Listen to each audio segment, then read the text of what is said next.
Well, welcome back. It's another weekend of doing off-grid stuff. Fitted a door onto that JCB eventually. We had to order new door handles and door catches. The door catches had to come from India. The door handles came from the Midlands off a parts supplier. I won't mention the name, but they were crap. They made the Indian stuff look good, so we had to actually take the old door handles apart and use the guts of them. We had to use the guts of the new ones in the old handles because all the threads stripped on the castings. That's another story. And we had to bodge a door seal together, but at least the digger's wind and watertight now. I'll turn the camera around and show you what we're doing at the Somme. Right folks, so it's rained and rained and rained for about a month solid now. Most of this is hardcore, but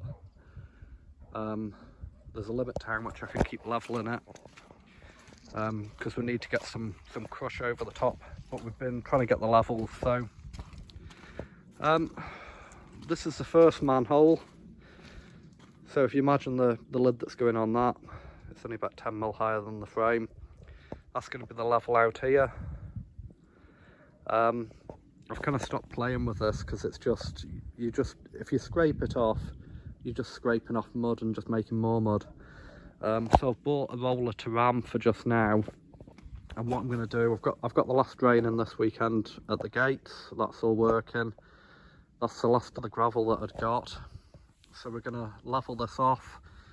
It does give a dry week this week, so we'll probably run the digger over this, and we're going to use this to ram membrane. So I've chosen the woven membrane, the black stuff, because that's what I was advised to use for this sort of application. Bit different if we're doing block paving or a gravel driveway in a house, but somebody told me it's cheaper and it's a lot more heavy duty. So we're basically gonna put Taram all across here and about 6 inches of crushed concrete for now, so we get basically a path in and out of the site. And then we're going to make some of this up. This was low because it was really boggy. We dug it out, and we're going to put Taram membrane in the hollow there, fill that full of crushed concrete, and then we're going to put Taram membrane over the top, and we're going to put about 6 inches of road planings over the back of the site here, and we're going to kind of stop playing with it for this year because it just needs to dry up. We've got the first grid in here. We built this out of breeze blocks. Somebody did ask why I didn't buy the precast frames. You can't get the precast frames where we are. I could order them from Glasgow, but they end up working out more expensive when you've paid the transport. I'd got hundreds of breeze blocks sitting here, so Travis Perkins a while ago introduced a minimum charge, which means when I need a tote bag of sand, it ends up I'm paying I think 35 plus VAT delivery on top of that, so it makes a bag of building sand really expensive, so it'd be cheaper buying wee bags. So what I end up doing to make it up to their minimum order value, I end up ordering a tote bag of sand and 2 pallets of breeze blocks.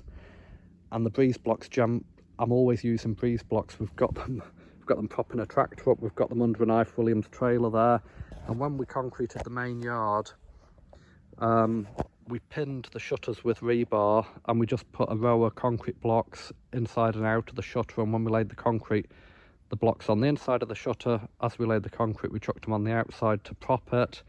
So a lot of these blocks are dirty and they've got bits of concrete on them, but they've basically not cost me a lot of money. If I work out like the 35 plus VAT delivery charge, so I knock that off what 2 pallets of breeze blocks cost, they basically owe me about less than I think 89p a block. And if we buy the precast frames, they don't all, we're working to a level here, quite a precise level to get the water to run, so you can't just adjust them the same. At least that, you know, the block work's a bit rough. It's tidy on the inside, it's rough on the outside because it's just getting surrounded by dirt, but at least like that level's bob on. The frame's got plenty of support, it's all on a breeze block. you know, there's more than one way to make an omelette, but to crack an egg. But that's the way I do it, and for the sake of what I'm doing here, we've got another grid to go in there, one to go in that dip there, then we've got 1, 2 and 1 under the tractor. The main one under the tractor is going to be for the wash bay by the roller shutter doors for power washing vehicles. But yeah, these are all going in at different levels, so the water slopes down that way, heads to the ditch. Still unsure whether we will concrete this. It's getting, like I say, the Taram membrane, crushed concrete, road planings as we can get them. Basically the whole site slopes about a foot down to the middle here, and then it slopes down to them roller shutter doors. And the idea is if all the drains block, that's the lowest point, it'll flood out past some water bowsers and go down a drain there. So it is wet. We had a monsoon this morning, but all the drains are working, they're all taking it. Again, need to build a chamber here because most of the water's going down that pipe, but some of it's seeping here, and the well is a bit boggy. You can see the ground moving, but it looks an almighty mess. But 40 tonne of crushed concrete, it'll look a lot tidier, and then the road planings on it. So this is a Taram wet membrane. It's a bit like weed membrane.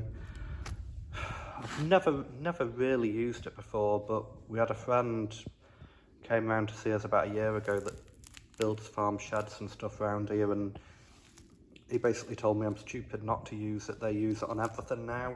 They didn't 20 years ago because it was really expensive. This is a 4 metre by 100 metre roll, and it was 179 quid, I think, delivered, and it came the next day. So yeah, it's like I think it's a 400 square metre roll. I think it might be 4.5 metres by 100 metres.